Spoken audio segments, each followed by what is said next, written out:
सुंदर वन जंगल में तीन दोस्त रहा करते थे। टुनटुनी चिड़िया, कालू कौवा और तोताराम। टुनटुनी बहुत सीधी थी, कालू कौवा मजाकिया था और तोताराम लालची था। तीनों ही बेरोजगार थे। एक दिन टुनटुनी बोली, अरे यार, मुझे लगता है हम लोग भूखे ही मरेंगे। काम कोई मिल नहीं रहा है और अब घर वाले भी पैसे नहीं देते तो चोरी कर ले अपने घर में। अपने घर में मन नहीं करता तो किसी और के घर में कर ले। यार, तू ना हर समय मजाक ही करता रहता है। कभी गंभीर से भी सोच लिया कर कि क्या करना है जीवन में। अरे हाँ भाई, टुनटुनी सही कह रही है, अब कुछ करना ही पड़ेगा। तीनों काम नहीं मिलने के कारण बहुत परेशान थे, इसलिए जंगल के सेठ कड़कनाथ के यहाँ जाने के लिए सोचते हैं। चलो हम लोग सेठ कड़कनाथ के यहाँ चलते हैं, वो हमें कोई ना कोई काम जरूर दे देगा। हाँ, ये भी करके देख लेते हैं, पर कड़कनाथ सेठ तो बहुत कंजूस है। हाँ, लेकिन मजबूरी है, क्या कर सकते हैं। तीनों सेठ के पास जाता है तो सेठ कहता है, अरे तुम तीन आवारा पक्षी इधर कैसे आ गए? तुम लोग तो हमेशा मटर गश्ती करते रहते हो। हाँ सेठ, पर हम मटर गश्ती छोड़कर काम करना चाहते हैं, इसलिए हम आपके पास आए हैं। हमें कोई काम दे दो। क्या करोगे तुम लोग? आप जो भी काम दोगे हम कर लेंगे। ठीक है, तुम लोग मेरे जामुन के खेत में काम कर लो, कुछ पैसे भी दे दूंगा और जामुन भी ले लेना। तीनों दोस्त ये बात मान लेते हैं और जामुन के खेत में काम करने लगते हैं। एक दिन सेठ बाग में जाता है। क्या हो रहा है? यहाँ सब ठीक ठाक चल रहा है ना? हाँ सेठ, काम तो बहुत अच्छा चल रहा है। इस बार जामुन भी बहुत अच्छे हुए हैं। ऐसा मत बोल, नजर लगाएगा। अपना काम कर, फालतू बातें मत कर। सॉरी सेठ जी। अंग्रेज चले गए लेकिन ये ससुरा सॉरी छोड़ गए।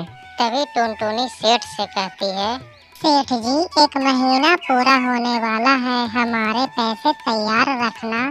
अरे मैं क्या कहीं भागा जा रहा हूँ? अभी तो महीना भी पूरा नहीं हुआ, जब महीना होगा तब बोलना। ठीक है सेठ जी। सेठ वहाँ से चला जाता है और तीनों वापस में बातें करने लगते हैं। मुझे तो लग रहा है ये सेठ हमारे पैसे हड़पने के चक्कर में है, ये हमें पैसे नहीं देगा। क्या बकवास कर रहा है तू? सेठ जी ऐसा नहीं करेंगे, बल्कि वो हमें बहुत सारे जामुन भी देंगे। तू तो एकदम बेवकूफ है। पूरा जंगल जानता है कि सेठ कितना बड़ा कंजूस है। तू ही बता इसे टुनटुनी। हाँ यार, सेठ है तो कंजूस, पर मुझे लगता है कि वो हमारे मेहनत का पैसा जरूर देगा। कुछ समय बीतता है और महीना पूरा हो जाता है। टुनटुनी, कालू और तोताराम सेठ के पास जाता है और अपना मजदूरी मांगता है। पैसे दे दीजिए। अरे कैसे पैसे? कैसे पैसे मतलब जो मैंने काम किया है महीना भर, उसके पैसे और जामुन भी। अच्छा, मैं भूल गया था। ये लो अपने रुपए और जामुन भी। सेठ उनको 500 रुपये तीनों को देता है और थोड़ा सा जामुन देता है। तो कालू बोलता है, सिर्फ 500 रुपये? हमने महीना भर पूरा काम किया है, उसके सिर्फ 500 रुपये? हाँ तो तुम्हें क्या लाख रुपया चाहिए? जितना मिला है उतना रख लो, नहीं तो ये भी नहीं मिलेगा। पर ये तो गलत है सेठ जी। क्या गलत है? मैंने क्या तुमसे कहा था कि मैं 1000 रुपये तुम्हें दूंगा? हाँ? टुनटुनी को गुस्सा आता है और कहती है, चलो यार, अब हमें यहाँ काम नहीं करना। तोताराम तो टुनटुनी के साथ चल देता है, पर कालू रुक जाता है। अरे क्या हुआ कालू, तू रुक क्यों गया? चल ना। मैं कहीं नहीं जाऊंगा, सेठ जी जितने रुपये दे रहे हैं उतने ठीक है। तुम लोगों के साथ जाऊंगा तो आवारा ही घूरता रहूंगा। तुम लोग जाओ यहाँ से।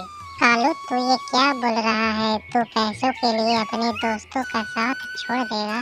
अरे रहने दे टुनटुनी, इसको आंखों पर पैसों की पट्टी बंध गई है, ये नहीं सुनने वाला। दोनों पक्षी वहाँ से निकल जाते हैं। फिर रास्ते में उन्हें एक बूढ़ा पक्षी मिलता है और उससे कहता है, बच्चों, मैंने 1 हफ्ते से कुछ भी नहीं खाया, कुछ खाने को दे दो। ये लीजिए बाबा, जामुन खा लीजिए, हमारे पास तो यही है।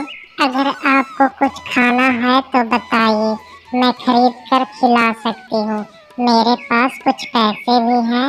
वो दोनों बाबा को पेट भर के खाना खिला देते हैं। बूढ़ा बाबा खाना खाकर कहता है, बेटा, तुमने एक बूढ़े का पेट भरा है। ये तुमने जो जामुन दिए थे उसके बीज है, इसे रख लो। इससे निकलने वाला पेड़ तुम्हारी सफलता का कारण बनेगा। मेरा आशीर्वाद है। टुनटुनी और तोताराम उन बीजों को लेकर वहाँ से चले जाते हैं और उन बीजों को ऐसी जगह रोकते हैं जहाँ कोई आता जाता नहीं था। अगली सुबह वो दोनों जब लौट कर आते हैं तो देखते हैं कि उस जगह पे बहुत बड़ा जामुन का पेड़ निकल आया था। इस जगह पे तो हमने कल बीज डाला था और आज इतनी बड़ा पेड़ निकल आया। इसका मतलब ये जादुई पेड़ है। अरे यार, मुझे भी तो कुछ ऐसा ही लगता है। चलो कुछ मांग कर देखते हैं इससे। टुनटुनी और तोताराम उस पेड़ से ढेरों चीजों मांगते हैं और वो पेड़ उसे देता चला जाता है। वो दोनों बहुत खुश हो जाते हैं कि उनको एक जादुई पेड़ मिल गया है। अब वो सफल हो जाएंगे। बाबा ने सही कहा था कि ये एक जादुई पेड़ है और अब हमें सफल होने से कोई नहीं रोक सकता। हाँ, ये बात तो सच है, पर ये सब कुछ तुम्हारे कर्मों का फल है। अगर तुम उन्हें खाना नहीं खिलाया होता तो आज ये जादुई पेड़ हमें नहीं मिलता। वो दोनों जादुई जामुन के पेड़ से सबकी मदद करते हैं और खुशी खुशी रहने लगते हैं।